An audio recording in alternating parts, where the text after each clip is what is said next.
Before getting to Full Sail, I did have a public speaking course. I went to Broward College down in Fort Lauderdale, and I took a semester of that, and the experiences were totally different. I mean, for one, um, we used to have to write essays. It wasn't a presentation per se that we had to do. We had to write an essay and then present, like try to memorize it to the best of our ability. I do feel comfortable with my communication skills.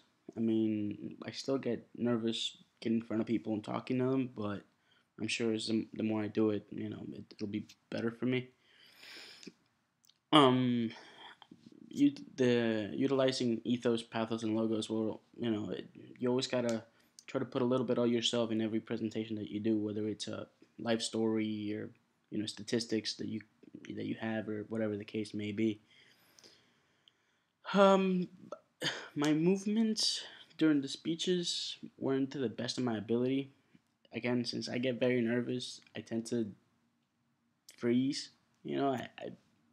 It's eye contact was easier for me, my volume was easier for me, and my projection was easier. But my movements and my gestures weren't as much as I like them to be. But I'm gonna keep working on that and try to be get better at that. I was nervous through my presentations, and I think that goes for everybody. I mean, you're never not nervous when you're presenting something, no matter what it is. Um, the the audience. I mean, for my first speech, the cultural diversity speech was on Italy. They seemed pretty engaged, and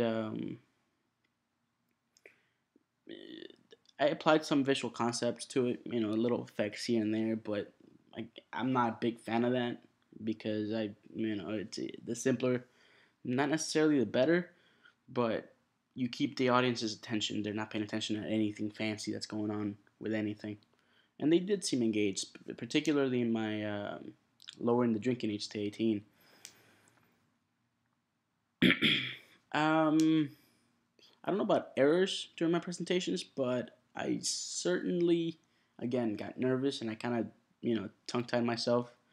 I don't know if it was on purpose or what, but it was one of those things. You get nervous, you stop blabbering, and yeah, I'm still trying to get to the used to that. I enjoyed giving the my speech about lowering the drinking age. Actually, I think I felt better prepared for that one. I felt better about myself on that one than I did on the other one. The most challenging one I think was the first one, the cultural diversity speech. First speech, in a class with using slides and all that, so kind of nerve wracking.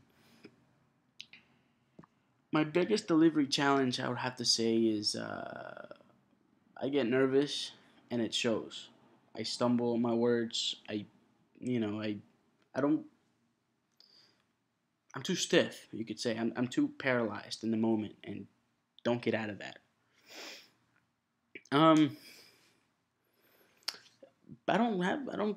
I'm very good at researching and preparing myself to do things. Getting in front of a class and doing it, that's a different thing. But I don't view that as a challenge. I don't think I have challenges in that. I mean, I'm very good at researching. I'm very good at preparing myself to what I need to do, and I feel like that's actually one of my strengths compared to giving the presentation.